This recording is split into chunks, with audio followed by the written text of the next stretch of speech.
Good evening, everybody. How are we doing? Good? Good? Okay. Let me start off by asking you guys a question. When I say the word healthy, what comes to mind? Food. Many people I asked this question to said things like morning jogs, salads, green juices. And while these things are all undeniably good for you, is that all health really is?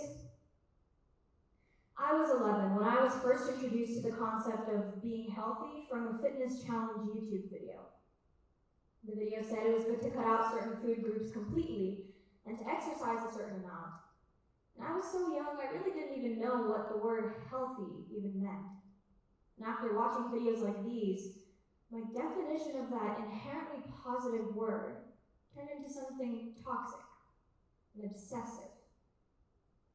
I created a strict routine, and any slight deviation from this would make me feel absolutely worthless, like a total failure. Isn't it alarming that at the age of 11, I felt the need to mold myself to society's unrealistic expectations? I mean, think about it. When was the last time you compared yourself to someone on social media? I'm guessing it wasn't too long ago. A study done by the International Journal of Environmental Research and Public Health stated that 87% of women and 65% of men compared themselves to the images they consumed on social or traditional media. This is an especially dangerous realm for the younger generation to navigate. The media puts a distorted lens on appearances and reality, and sites such as TikTok, Instagram, and Snapchat increase the likelihood of seeing these unrealistic, filtered images at a time when kids' minds and bodies are changing. In the past, kids could go out and buy magazines with filtered photos of celebrities in them, but now these images are just a scroll away. When going on social media, it's natural to make comparisons to others occasionally, but what we often forget is that the media is a highlight reel of someone's life. Nobody posts the bad part of their lives online.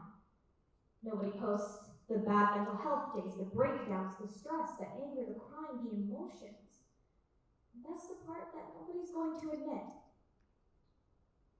I myself am someone who in the past has fallen prey to the unrealistic standards seen by health and wellness culture online. And this exposure at such a young age took a detrimental toll on my mental health. I developed depression, anxiety, an eating disorder, the whole package. And it took me years to recover. I can't tell you how many days I spent testing out new workouts that I hated, just out of compulsion. How many birthdays I spent not having my own cake. How many tears I wept stepping on that scale, never feeling good enough. How many years I wasted chasing a definition of health that brought me nothing but ill. When COVID hit, I was devastated. Devastated I couldn't go to the gym. Yes, I'm aware that sounds so obnoxious, but I'm here to keep it 100% real. Even though such bright red flags were waving in my face, I interpreted these as dedication to living a healthy lifestyle. Quarantine, however, forced me to sit at home and face the demons that I was hiding. And it was during this time where my life took a complete U-turn. Quarantine kept me isolated from all of my friends, and while this wasn't initially great for my mental health, a magical thing happened where I learned to cope with it. In modern day, we're so used to rushing here and there, always being on the go, checking the time, responding to messages, meeting deadlines, that we forget to just pause. We forget to pause and take a step back and just rest for a bit. Quarantine allowed me to do just that. I healed my mind and my body from the years of torture. I experimented, found out what I genuinely liked, and the things that I found myself doing just because the internet told me to. I tried new foods out what I liked, figured out what I did. I paid attention to my emotional needs, processed my baggage, and I learned to let go. To let go of the unattainable perfection, the expectations. To let go of what I had thought health was. And although so exceptionally freeing, this was also rather painful. I had adhered to one standard of health my whole life, and by this point it had become attached to my identity. When I found myself, when it was time to let go, I asked myself, what now? And this was when I realized that I needed to create my new and improved definition of health, one that allowed me to be my best self physically, mentally, and emotionally. At the start of my talk, I asked you, when I say the word healthy, what comes to mind? To me, healthy now means eating a balance of foods.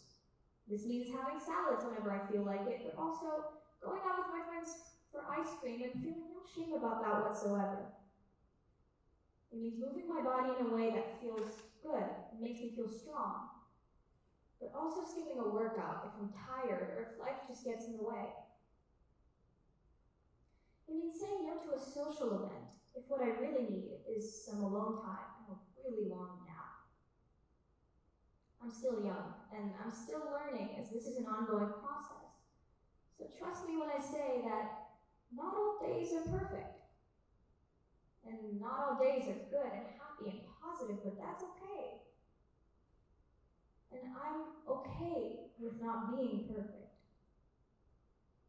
Because to me, healthy now means living a life where I can learn and I can grow. Living a life where I can be unapologetically myself. But most importantly, living a life unrestricted in all aspects.